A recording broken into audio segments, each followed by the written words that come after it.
আজকের ভিডিওটা কোথা থেকে ঠিক শুরু করব আমি নিজেই খুঁজে পাচ্ছিলাম না। তবে আজ থেকে এক রাশ গল্প নিয়ে তোমাদের সাথে আস্তে আস্তে প্রত্যেকটা ভিডিও শেয়ার করা শুরু করছি।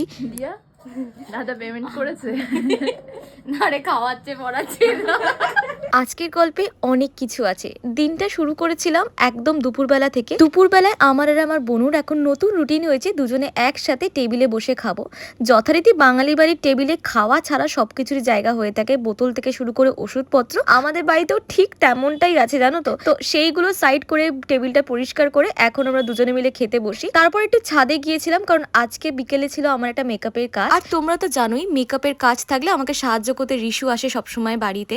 ও আমার বাড়িতে আসলে আমরা দুজন একসাথে লোকেশনে যাই, ঠিক তেমনটা ওর ক্ষেত্রে হয়ে থাকে। তবে এত দিন আমি সত্যি কোনো ভিডিও দিতে পারিনি। সত্যি কথা বলতে মন মেজাজ কোনোটা ভালো লাগছিল না। যখনই দেখবে আমি অনেক দিনের জন্য ভিডিও দিতে পারিনি, বুঝবে আমি মেন্টালি সত্যি খুশি নেই বা আমার মন মেজাজ একদমই ভালো নেই।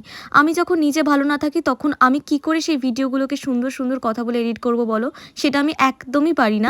জানি এটা আমার একটা কাজ। আমার পার্সোনাল লাইফে যত যাই ঘটুক, আমি যতটাই অখুশি থাকি না কেন, আমাকে দিনের শেষে হেসে ভয়েস ওভার করে ভিডিও আপলোড করতে হয়। বাট সত্যি কথা বলতে কখনো কখনো লাইফে এমন কিছু ঘটনা ঘটে বা কখনো কখনো লাইফটা এমন দিকে নিয়ে যায়, কিছু না ঘটলেও আমার মনে হয় যেন আমি ঠিক নেই বা আমি ঠিক করে এডিট করতে পারছি না। তোমরা শুধু এই ভিডিওটা দেখবে রিশা কতবার আমার ভিডিও করতে করতে নিজেরাম পিছন বেঁকিয়ে বেঁকিয়ে ভিডিও করেছে। আমি সত্যি এর কারণ জানি না, তবে এটার পর আমি অবশ্যই ওকে জিজ্ঞেস করব।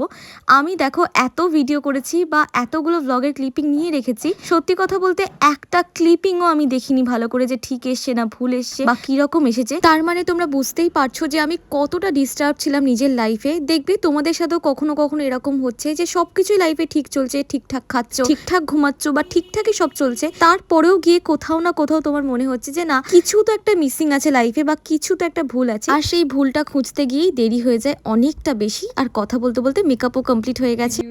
কেমন লাগলো তোমার সেজে? খুব ভালো লেগেছে, আমি যেরকম এক্সপেক্ট করেছিলাম পুরো সেরকমই হয়েছে। থ্যাংক ইউ দিয়া, খুব সুন্দর সাজিয়েছো। Thank you. এটা কোনো স্টাইল হচ্ছে নাকি? না এটা স্যুটের প্যান্ট পরেছি এখন দাঁড়া। আরে বাবা, এই হেভি লাগছে হেভি। কাকুর ব্রাইডাল। দাদা কেমন লাগছে আপনার? কি বলবো, আগে শেষ হোক, এখন কি বুঝবো। দিয়া দাদা পেমেন্ট করেছে না রে, খাওয়াচ্ছে পড়াচ্ছে না। আর পেমেন্ট চাইলে যদি ওটা বন্ধ করে দেয় প্রবলেম হয়ে যায়। এটা কেন দিচ্ছি? ভাই বাপি কেন টিন্ট লাগাচ্ছি আমি? বাপিকে তো এটা লাগাবো।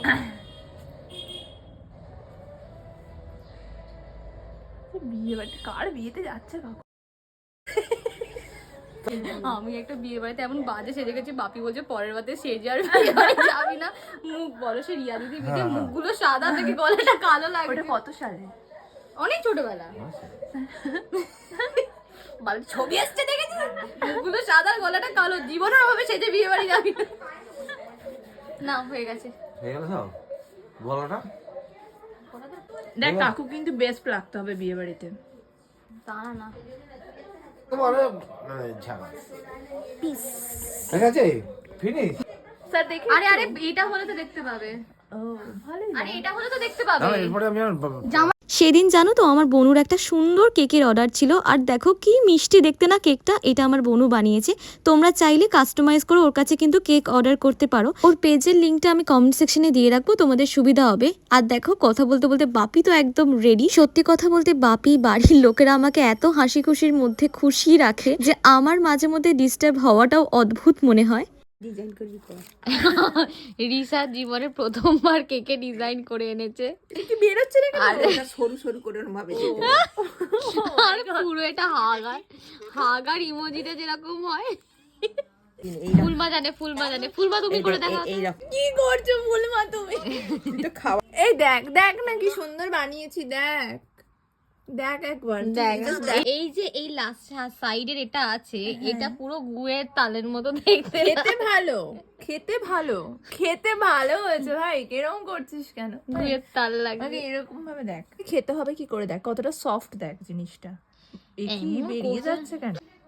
এই দেখ যাই হোক, এই এত কিছু ডিস্টারবেন্সের মধ্যেও এই মানুষগুলো আমার ভালো থাকার বা বেঁচে থাকার একমাত্র কারণ। আচ্ছা, তোমাদের সাথেও কি এমনটা হয়? যদি হয় তাহলে তোমরা সেখান থেকে নিজেকে কি করে বের করো অবশ্যই কিন্তু কমেন্টে জানিও, আমার খুব সাহায্য হবে। আমি না চাইতেই তোমরা আমাকে এত ভালোবাসা দিয়েছো, তো এইটুকু তো সাহায্য তোমাদের থেকে চাইতেই পারি বলো। দেখা হচ্ছে নেক্সট ব্লগে, টাটা বাই।